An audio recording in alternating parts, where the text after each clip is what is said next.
And hello, my name is Mike Murphy, and I'm a San Francisco Green Party County Council member. That's an elected position for the city and county of San Francisco. And because we've been unable to have our meetings in person because of the pandemic, we're trying to bring important green personages to you. Angela, it's a pleasure to have you here with us this evening. Good evening. If you don't mind, if you could just tell us a little bit about yourself, where you're from, how you came to the Green Party, and how you find yourself in this position, potentially becoming the next vice president of the United States. Well, thank you for having me. My name's Angela Walker. I am originally from Milwaukee, Wisconsin. I am currently living in Florence, South Carolina. I'm a truck driver. I'm a grandmother of 5, mother of 1. And I ran for Milwaukee County Sheriff in 2014 as an independent socialist. We pulled 20% of the vote in that election. 2016, I ran with my dear friend who recently transitioned, Emilio Mimi Soltysik, for vice president. He was running for president and moved to South Carolina and vowed to never do anything political again. And I got a call from my friend, Howie Hawkins. Howie and I have been on panels together. We've been in conversations together. This is someone I knew. I've always felt that there was a logical synergy between what the Greens believe, particularly as far as their ecological platform and where the party stance is on peace issues, and also, a synergy with socialism. It makes sense to link standing up for, the rights of human beings, and also linking that to standing up for the rights of the planet and the non-human life on the planet, to not have these resources exploited. And so when he asked me to be his running mate, it made sense to me. Thanks. Yeah, that's a great synergy to have. Ecology and socialism, eco-socialism together, and that's the Green Party. And you came to us from a Green Party, from a socialist background, correct? Yes. Yeah. So putting forth that agenda, I think, is for the future of the planet critical importance. So I have a few questions for you, some of which I devised and some of which came from others in the Green Party. Talking about the party, Green Party is a values-oriented party, as most people are aware. We operate a little bit differently than the corporate parties, in that it's pretty clear to ascertain where Greens are coming from. We're straight shooters. So in this case, we're looking. The questions I have revolving around healthcare, human rights, and housing. We're all looking at it through the lens of the Green Party. And as you're well aware of these, I'd like you to please articulate what your positions are on these various issues. Green Party has, as part of its 10 key values, social justice and economic opportunity, feminism and gender equity, and respect for diversity. How do you think that your campaign has embodied these values? Well, last month was actually Pride Month. We celebrated in June, and I say we because I am on the LGBTQIA spectrum. I identify as queer, or if I need, for people who need me to be on the binary, then I'm bisexual. So when we're talking about issues involving the LGBTQIA community, those are very personal to me because that is a community that I am a part of. I am also a member of the Lavender Green Caucus. So, and also our Black Caucus as well. And when we're talking about human rights, there's so many things that are coming that, come to the forefront. And so when we're thinking of, especially during this pandemic, especially during the, looming economic depression we're looking at, so many people are facing eviction, which, just thinking about how big all of these things are, and we've got people who are still being murdered by the state. As you know, we see Black Lives Matter and, you know, indigenous folks rising up, you know, our Latinx communities rising up, and just thinking, you know, what is the overarching theme that will take care of all of our communities? And so one of the things our platform has is an economic bill of rights, which would address the pervasive problem of inequality, which I think is at the root of a lot of what we're dealing with in this country. You have people who are obscenely wealthy, and I do mean, you know, there are people who might think saying that it's obscene sounds harsh. No one should be facing being a trillionaire. There is an obscenity to that. When you have people sleeping in tent cities on the side of the road in major cities, it's not acceptable.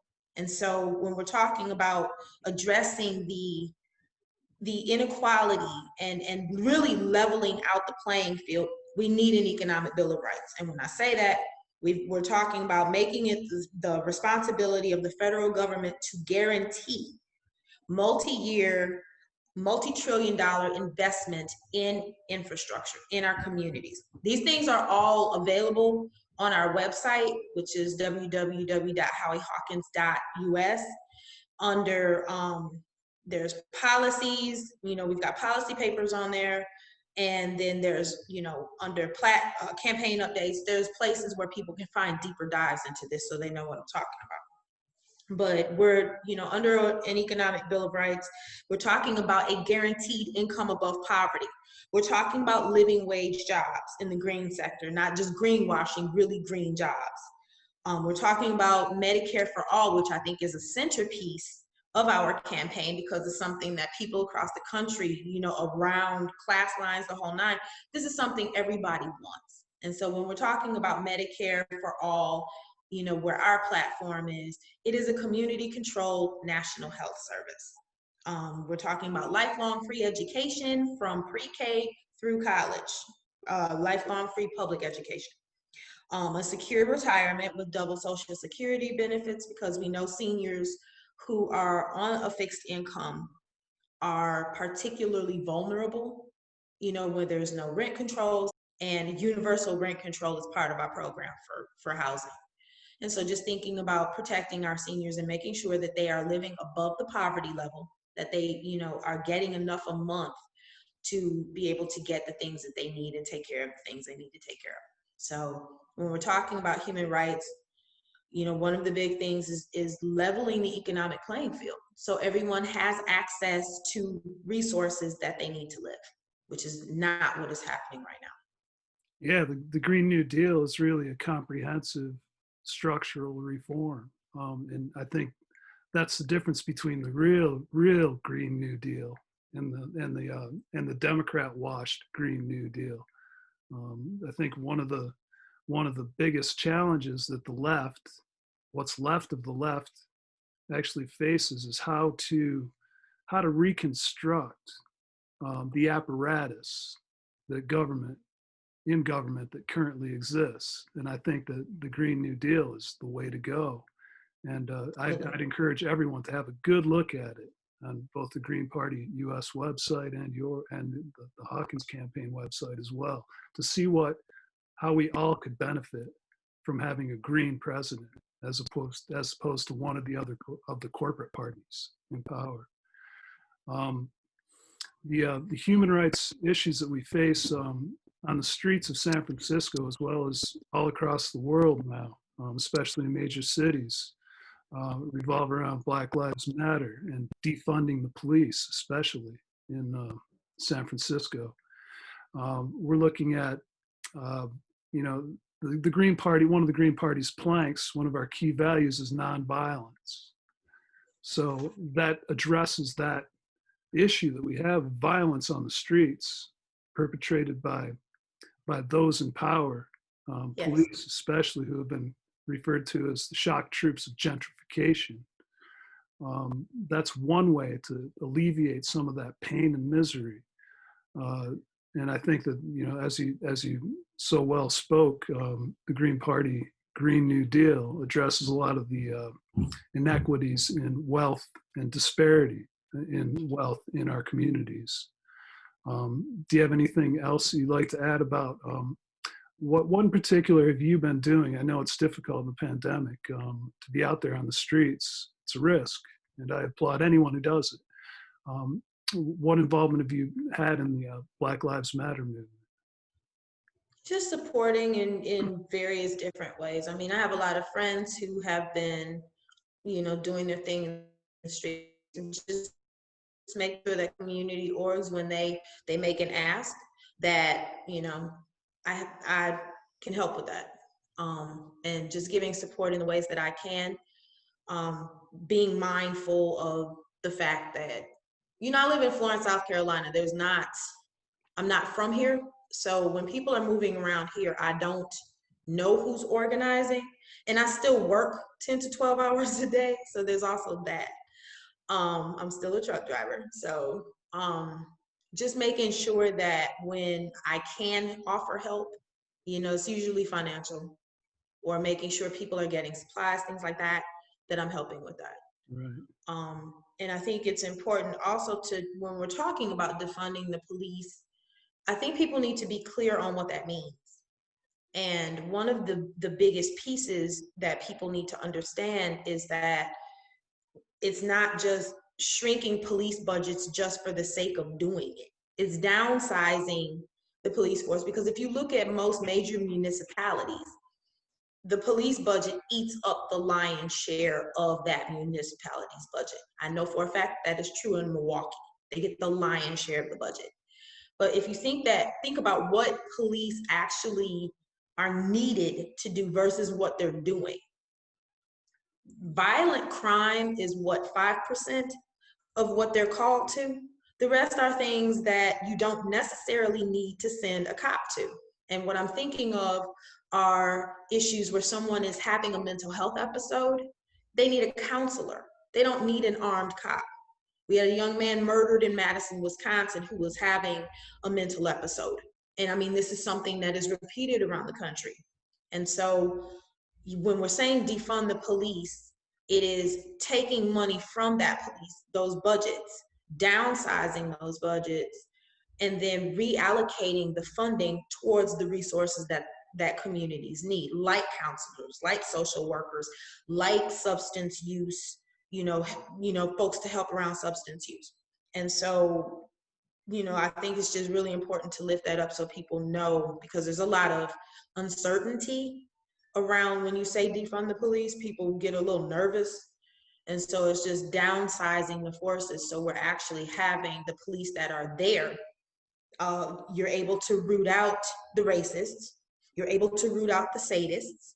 You're able to root out people who are doing heinous things to the people in the communities. And so that the people that you're having are actually just there being called to do things that police are actually supposed to be doing versus what's happening now. Yeah, certainly demilitarizing the police is a step we need to take too. And on a federal level, it seems like that's something that's doable, just to take the U.S. government weapons off of the market so that they don't end up on our streets as tanks and assault rifles and what have you. Yes. So yeah, I can ending the appreciate 1030 program, absolutely.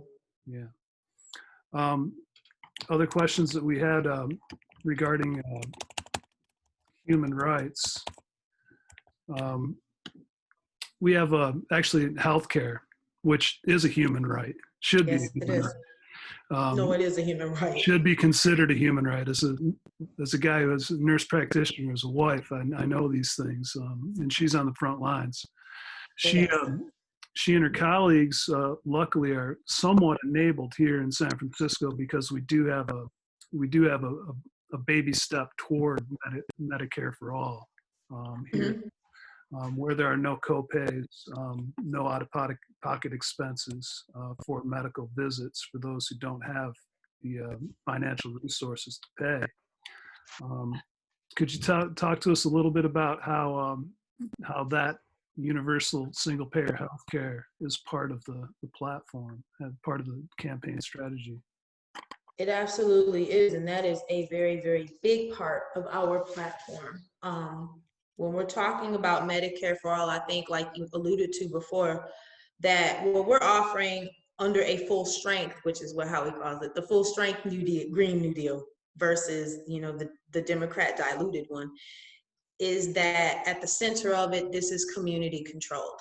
This is a system that is accountable to the public that it serves and is administered publicly instead of having private companies that are doing the administration and therefore not accountable to anybody. And so that's a big part of that. Let me see, where was I with that? I made a special note on where we were with COVID based on the questions you were asking me, how would we handle COVID? But I think that it's important for people to know that under our Medicare for All program, services would largely be delivered through publicly owned entities, of course, clinics and hospitals, that their staffs would be salaried. Because one of the biggest things that we're looking at is under a capitalist system, when you have, what we have right now that passes for healthcare, there is a profit margin that people are operating. And you're seeing folks be pushed through or given tests, running up money for tests that they don't necessarily need because they need to generate income, they need to generate profit. And so taking that profit motive out of healthcare where it doesn't belong in the first place, it's ridiculous, but taking that out of healthcare and taking that motive away would give people access to better care. You'd have someone who's actually, a practitioner who's actually able to listen to you, take their time with you, and not be worried about billable hours. They're going to get paid, their pay is taken care of. So you take that out of that. And we're talking about accountability, is that you'd have, this system also governed by a federation of locally elected health boards, which are, folks from the people. You have practitioners, you have, providers, you have patients. And this would provide accountability and also better cost control than the top-down system that we have now, where you have private practitioners and you as a patient don't necessarily have the setup for accountability that you need to. Like, my mother, both of my parents had cancer. And one of the reasons I lost them both. One of the reasons I used to go to my mother's appointments with her is to make sure that she had someone to advocate for her and that she wasn't being mistreated and, not listened to, which happened a few times. And so we are confident that under the Medicare for All as a community controlled national health service, we'd have better care, a better quality for people. So. Yeah, that's vastly different than anything else that's been put on the table. It seems like it's a decentralized, which is another Green Party key value. It's decentralized, but yet it's supported on a national level. So it takes out a lot of the issues that I happen to know about that the local governments have in supporting similar type programs like we do have in here in San Francisco. We're limited by the amount of revenue that we can get from various different buckets and taxpayers here in town. So yeah, I'd encourage everyone again to look at the Green Party platform, because Medicare for All is one of those apparatuses that we talked about that we really need to deconstruct and then make work for us. And nobody else is talking about it at this time. Another key issue that we have here in San Francisco is housing, and this dovetails well with healthcare, because housing is a form of healthcare. We have an epidemic of homelessness in San Francisco. People who do not have shelter, and those our unsheltered fellow citizens are far more affected. They're not as healthy as those who are less stressed in homes. How does your campaign how would it like to address the the issues that are not just local here in San Francisco, but nationwide. I think it's first very important that just like with healthcare, just like with, you know, access to clean air, clean water, housing is a human right. It is not a privilege, it is a right. And it is the right of every person to have adequate shelter.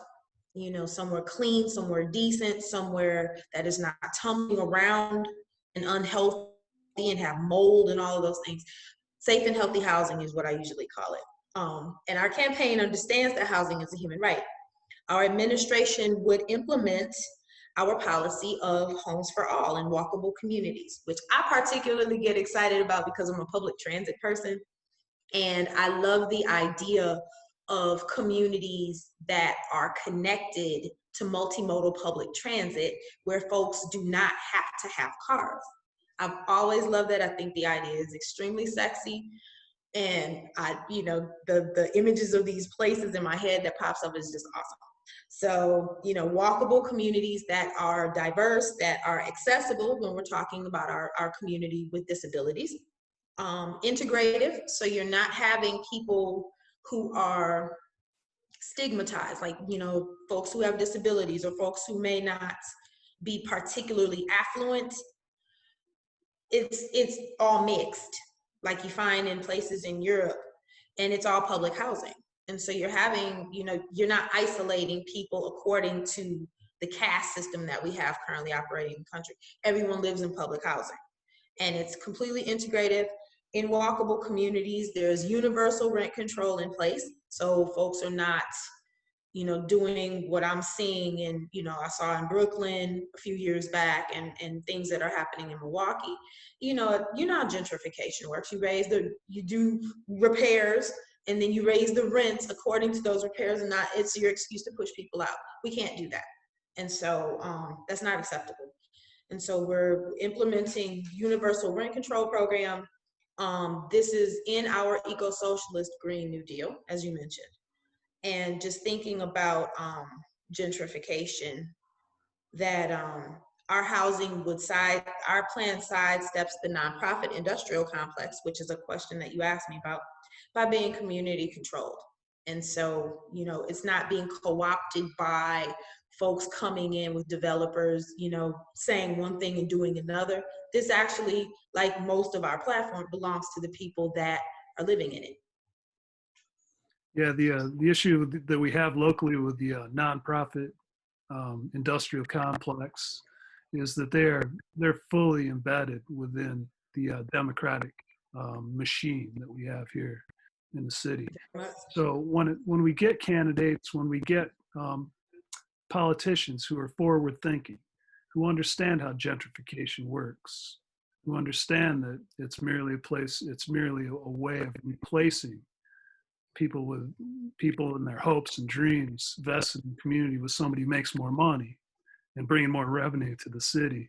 They kind of look away and, you know, say, well, that's okay. You know, we'll work on it in piecemeal. In this little place, we'll have our little place for people who don't have the resources to afford luxury condos. Have you run into any sort of resistance in talking to or working with groups in the campaign who are embedded in that sort of industrial, not-for-profit industrial complex? I personally have not. When I talk about housing, most of the people that I am talking to are on board with it. I'm not getting any resistance to this because most of the people that I associate with understand, even if we're not, you know, they don't necessarily have to be socialists, but they do understand housing is a human right. And they also understand that people don't deserve to be exploited because they deserve and need shelter. And so I think that's one of the things that even with, you know, my friends who are Democrats, and I have quite a few of them, yeah, they'll be okay. But, you know, this is something they understand. I haven't had any negative, they understand what gentrification is because a lot of them are also people of color. And we are, as y'all know, very, very, very negatively impacted by gentrification. It's something that we're facing across the country. In my home city, it is a problem. And folks being moved out of their homes, displaced, and there's not, where are you going to go? Someone wrote a whole book about the evictions in Milwaukee, eviction, and put us on the map for that, as if we needed that. But yeah, so I mean, it's an issue that we're facing, and we just have to return to community control and public housing, putting things in the hands of groups of the people who are the most directly affected by it. If you live somewhere, you should have a say over how it's run, a say over what it needs, things like that. So that's our housing program. Yeah, the issue we have here, and it's it's ubiquitous. It's everywhere.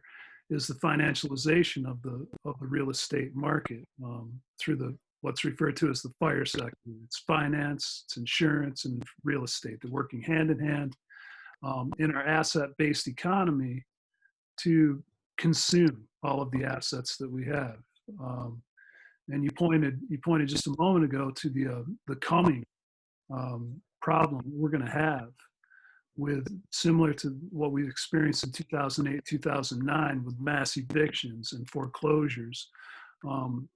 Let's hope that we get somebody in office who can address those issues.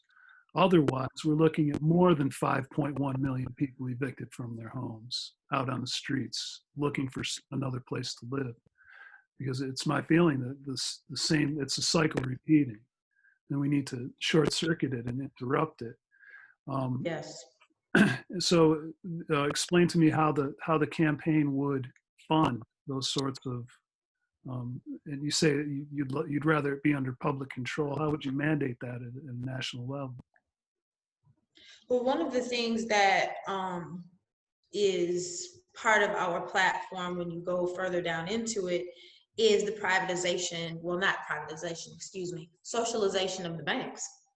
And so bringing those under, nationalizing those banks and nationalizing the monetary system. And so you're not having banks swooping in and taking people's homes from them.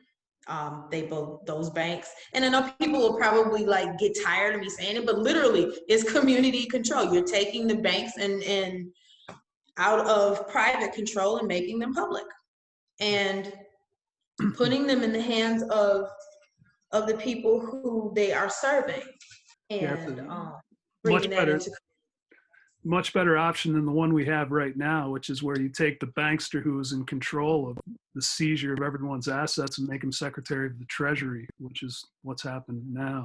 Yeah.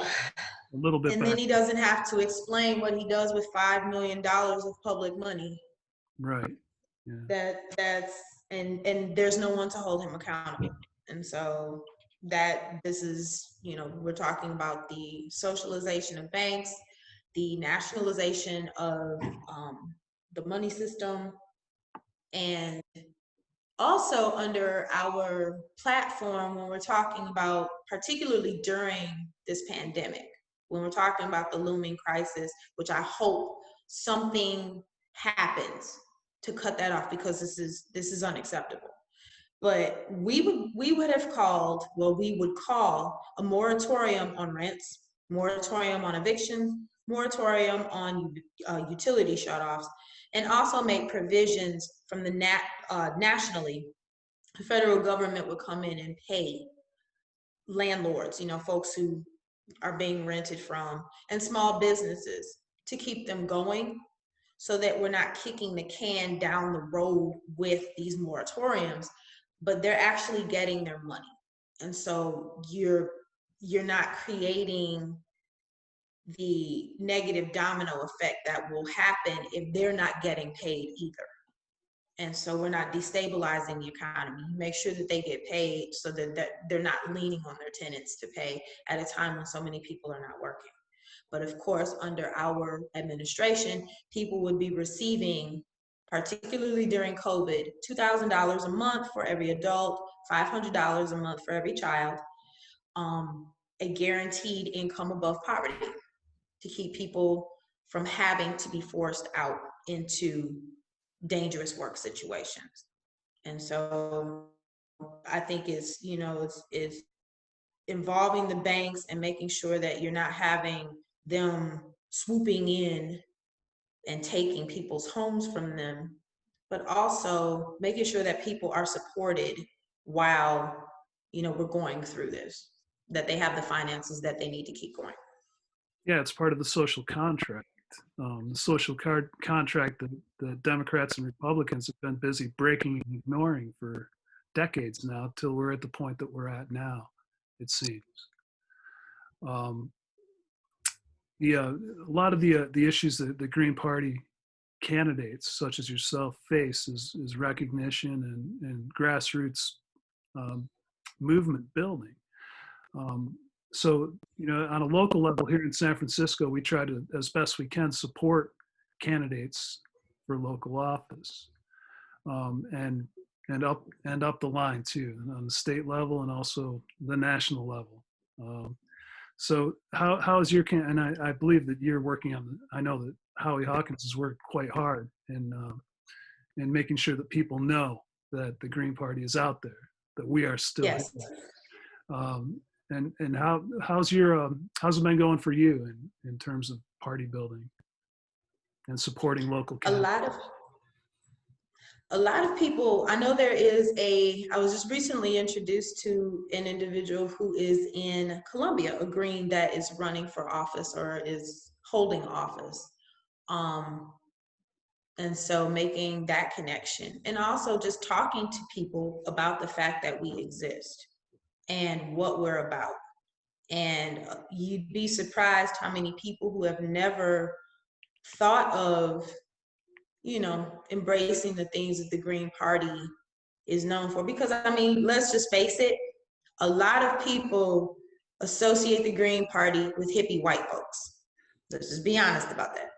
And so when you have, someone of color, a Black person, Indigenous person, that is talking about, I'm a member of the Green Party, this is what we're about, it opens doors in communities that we have not really gotten a whole lot of traction into, which was part of one of my intentions with this campaign, is I want this party to be a welcoming place for Black, Indigenous, and Brown people. I want us here.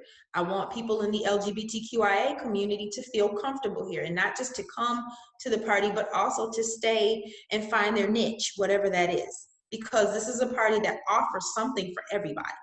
Making sure that our folks with disabilities are welcome here, and that we're including all of these issues in the way that we're moving, that we're intersectional in our approach, I guess is what I'm trying to say. And so I am getting my feet under me here in South Carolina with it. Had I stayed in Wisconsin, I'm familiar with my Green Party people up there. So, but this is new territory for me, and I'm making, I've met my first Green that is I think he either holds office or he's running for it, over there in Columbia, about an hour away from me, so in the state capital. And I think that particularly right now, with the convergence of a rebellion, a pandemic, and a looming economic crisis, people are more than ready to hear what we have to say in a way that I think even 4 years ago they weren't. So I'm really optimistic about our ability to get our message out as a party, and that people will find a home here. Yeah, I think you're right. I think slowly people are waking up to the fact that they're being sold out, completely sold out, and that the alternatives that exist, they may not be as visible on the local level in some places as they are in others. We've been fortunate that we here in San Francisco are on the vanguard, and we had candidates who have gone through the Board of Supervisors, who contested for mayor, nearly won, and we consistently have candidates who do show up and present the issues and poll well too. On a national level, really, aside from the two corporate parties, the Green Party is the only party with ballot access where you could possibly win. Yeah, we had a question from one of our active Green Party members here, and we operate on an active member model in that when we make decisions which affect endorsements, which affect the local operations of our San Francisco Green Party, we allow those who have actively participated in signature gathering and petitions in our Green Party presence at various events in town. We give them the opportunity to vote. Others, not so much. Our meetings are all public, so that everyone knows. Anyone who wants to can come and check us out. I know that Howie's proposed a dues paying model, Mhm. and I'm wondering if you'd like to comment on that. As somebody, I pay dues, there's a dues involved in the Green Party of South Carolina. I have no problem with that. I believe that harkens back to the whole concept of mutual aid. You put in to help sustain things for the party. I mean, it's I hate to use, capitalist speak, but it's an investment. You're putting in your party, keep your chapter moving. Because there's, unfortunately, we live under capitalism and we need resources to get things done. So I think that's a very real thing. As a union member, when I was in the union, I had no problem with that. So I don't have any problem with it with my party either. And I think that, to your question about, folks who pay dues and then think that is the extent of their involvement.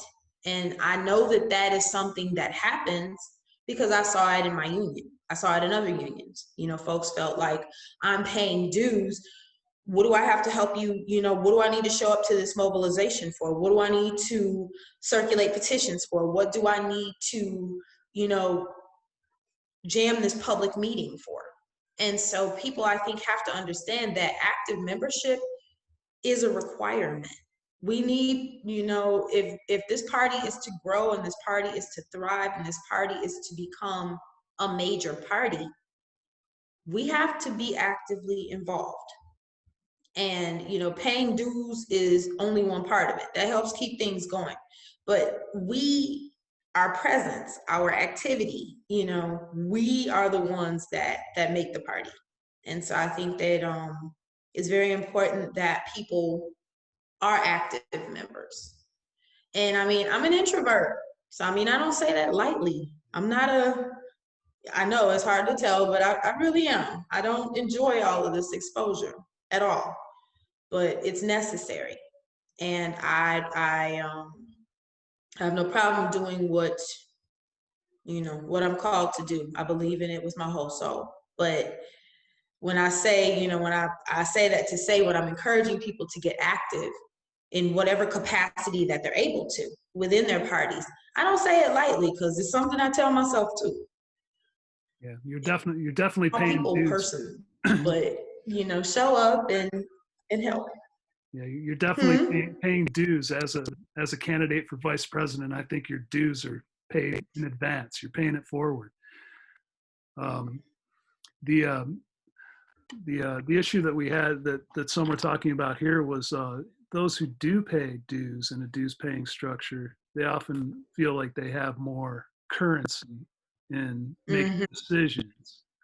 And I just wanted to be clear with folks that here in San Francisco and elsewhere on other levels that we are an activist party.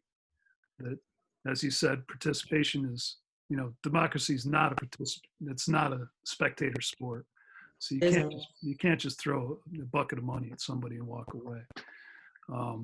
And we don't take corporate donations. So when my monthly payment to the local San Francisco Green Party goes out, I don't feel bad about it. I mean, this is money I'm paying it forward.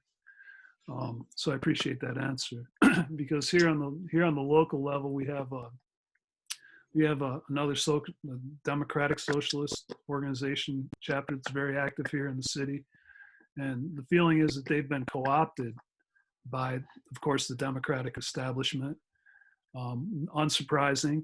And in some cases, especially when it comes to creating public housing, they've actually stood in the way of good measures put forward by others. So I'm wondering if you've encountered any support or resistance, or what's the vibe with the Democratic Socialists that you've encountered on the campaign trail? Well, you know, nationally, they made the statement that they're not endorsing anybody, which is their right. That's fine. They have the right to do that. We respect that, of course. Individually, I've had quite a few people who are members of DSA that support the platform, that support the campaign, have come forward and had discussions with me about that. And so, I mean, it is what it is. I mean, they're not beholden to support anybody. We don't take their support, you know, as something they should automatically give us. They're not obligated to. There are a whole lot of individual members who are very enthusiastic about our platform, very enthusiastic about our campaign, and have been very positive and very helpful. Some people have been very disparaging, on the other hand. So, you know, it's basically a mixed bag, which is, you know, about what you expect with this. Yeah. Well, I appreciate that response as well. So the question is, the campaign has encountered all sorts of negativity, both from left-leaning online personages to folks who are in the party and who want to come into the party. Can you comment a little bit on that sort of what's going on with the dissonance in the Green Party that some perceive? Yeah, I mean, I think it's really simple. Everybody is not going to like your candidates. Everybody's not going to agree with them. Everyone is not going to like the process that happens, you know, with a primary. Everyone is not going to want to hold hands and sing Kumbaya at the end of the day. As a candidate, because I've done this before, Howie has done this before, we know they expect that. At the end of the day, you know that's going to happen. You're going to have people who are not going to agree with you. You're going to have people who are throwing poo, which folks do. And so you have to have a thick skin. And you know how this works, having you know, holding office and running for office. People come at you with different things. And so it's just stick to your platform, stick to the issues. Because at the end of the day, our intention is the growth of the Green Party, the health of the Green Party, that this party is a welcoming space for people who love our principles, who want to advance those principles in the world. We need to make this somewhere that they are welcome. And so Howie and I and our team, which is amazing, came into this with the understanding that everybody's not going to like you. That's fine. They're allowed. Stick to the message. Make sure that, you know, we are running a campaign that we can hold our heads up about, that everyone on it is proud to work for, and we are, and making sure that we are getting content into the hands of people who need it the most. So negativity, basically, long story short, negativity happens. Everybody's not going to like you. We're not worried about it.